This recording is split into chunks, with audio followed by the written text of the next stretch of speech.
Halls. Shot and Dub. Forgot the I. Close enough.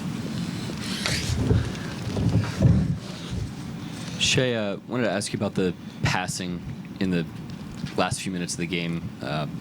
Got a couple guys on those guard-to-guard screen and rolls, and then you specifically hunt out Aaron in transition.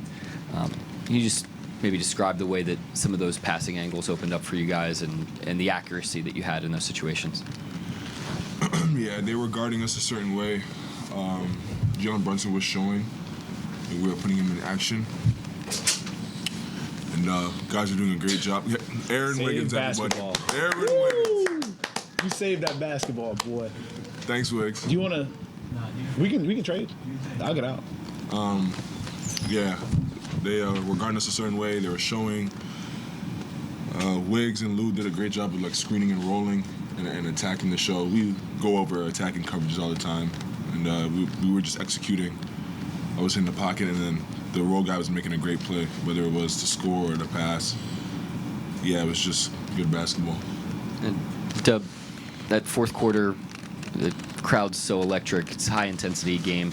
You have some of these momentum plays, the dunk on the trail and the block in transition. What's going through you in those moments? Is there anything? Are you seeing red? What's happening in your mind? I know that's when Dub is here as opposed to Jalen. That's tough. I don't know. I'm just playing really hard, and then when the fans get into it, like, it's kind of like an out-of-body experience to a certain extent. Like, I don't think I realize like how much harder I am playing. But yeah, just trying to make plays, and those were the two that kind of got it going again. But a lot of it's just like the fans are into the game the whole game. So when stuff like that, it's like almost like a build-up of like the whole game, and then that kind of ends up being the result. For either of you, when you start clapping when Wiggs comes in here, obviously Big fan. Pretty outstanding fourth quarter. Just what you see from him, and I guess specifically Shai, you seem to have a pretty high level of trust in him down the stretch. Like, what did you guys see in the quarter? Wiggs is always level-headed, so no matter what situation is, up or down, left or right, he stays in that zone, and because of that, it allows me and the rest of the team to trust him no matter the situation and no matter the pressure. And that's what we saw tonight. Wiggs was himself. He was aggressive. He took shots he's comfortable shooting, and he made shots because of those intangibles. And then he works hard, and everything clicks. So, yeah, that's why I trust him, why we trust him, and why he makes plays like he did. I guess, like, Isaiah was in here talking about, Sam being so good at identifying talent that, a team like this can have a guy like Wiggs that just doesn't play some games. I guess, what does that mean for this team to have a guy like Wiggins who could pop off for 15 in the fourth, but, not even play some games? Yeah, we're a very deep team full of high-level basketball players, professionals, hoopers, guys that do whatever it takes to win, and that's why we're so good. We have so many different looks, we have so many different lineups, and we all just want to win at the end of the day, and nothing comes before that, and that's why we are on this roll. Dub, you guys were down 7 with like 6 or 7 minutes left. You get the stop. Kaysen gets a fast break in. Like, he has that blunder and goes out of bounds. And he tripped over his feet, bad feet. Y'all start laughing, and it's an intense game. A lot of teams, a lot of young teams specifically, would like get their heads down, and you guys just started laughing instead of letting it get to you, get on the other end, get the stop, then you get the layup on after that. Mm-hmm. Mark talked about wanting to see what you guys were made of in like moments like that where things just didn't go your way. What was going through your mind in that moment just to stay so calm? Well, first it was just funny. Like, he just kind of tripped over his own feet. And Queso just usually doesn't happen. It was just kind of like one of those nights, like me and Hart trying to fight for a rebound and lose it, and I think they got fouled or got an and one. Like, so just kind of embracing the challenge of what the game had, and I just kind of know like Queso was going to come back and make another good play and be ready. But yeah, those moments are like also ones where you try and stay calm and like not stray too far from what we've been doing all year. Like we've Shai, You've been with Mark. I really don't know what else to say. Yeah. You've been with Mark this whole time, and you guys haven't had many moments in clutch games, with high-profile games like this. This specifically this season. What have you seen from him in those moments? From who? Mark, and like to Coach stay calm and stay trustful, keep his trust in you guys to like not like get in the way, not like call plays or mess things up for you guys. We go through end of game almost every practice. So regardless of whether we play in them, we know what to do. We know our spots. We know how to execute. And he harps on that a lot throughout the season, because when we want to win games end the season, when it really comes down to it, that's what it's about. And he knows that. We all know that. And because we go over so much, he has trust in us to execute and make plays, and that's what you guys saw tonight. Jalen, it seems like it gets easier for you as the game goes on to kind of get downhill at the rim. Is part of that just feeling out the defense and settling into the game?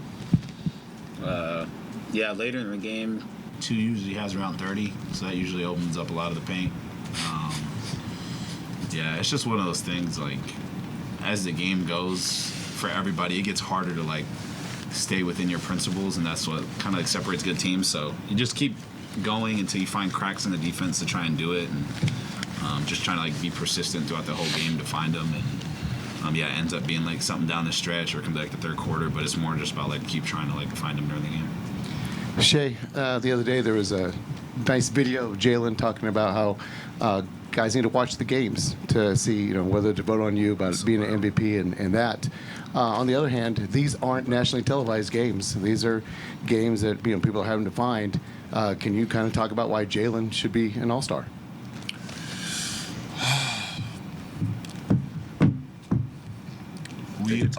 Take your time. I want to say it correctly. I'm not thinking. I know the answer. I just want to say it correctly. Take your time.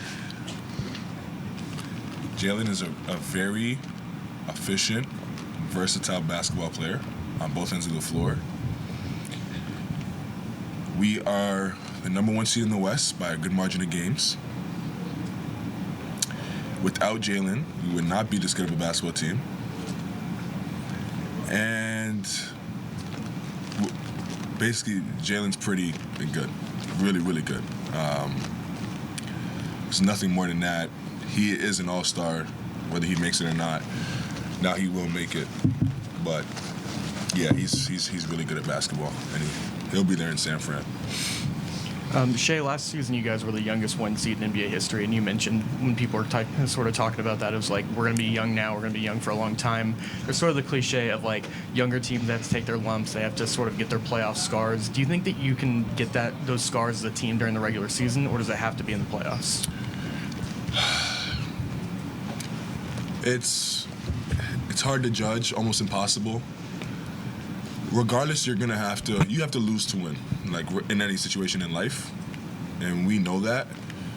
Now, we're going to do everything we can in our power not to lose and try to defy the odds, but we just give everything our all, have the right intentions, do it together, and wherever that takes us, it takes us. Whatever bumps in the road we hit, and we're going to figure it out together. We're going to continue to do the same thing that's got us over the humps we had in the past, and hopefully we end up where we want to. You guys are in a stretch where pretty much every night you're playing a top team in the NBA. The next one is Boston on Sunday, the defending champs. Does that one have any extra motivation? Absolutely. Yeah, absolutely. They won, and we're trying to win. So that'll be a very, very fun basketball game. Sorry to cut you off. Can you respond, Jalen? Yeah, like you said, they're defending champs. They know what it takes to win at the highest level. They've been going to the finals, and a lot of them have gone to the finals and the playoffs for a long time. So a lot of added extra motivation, and we can kind of see where we're at. And Nana. And Nana. Last one to Joel. Shai, we talked in recent weeks about playing a decent number of teams who were like missing the head of their snake, or a couple top options, but they had their starters. Cat was physical, Brunson had paint touches. They kind of hit from all cylinders for a lot of that game. Just where would you rank tonight's win as like among the tests you've had this season? Yeah, it would be up there for sure. Very high level team. They came in here winning 9 in a row. made some offseason additions. Obviously, they're where they are in the league for a reason. And they had the better of us for most of the night, but we stuck with it. And like Coach said, we really showed who we were. It was a really good game. Really good game, really good test for us, and we passed the test. Thanks, guys. You guys matched. You guys matched.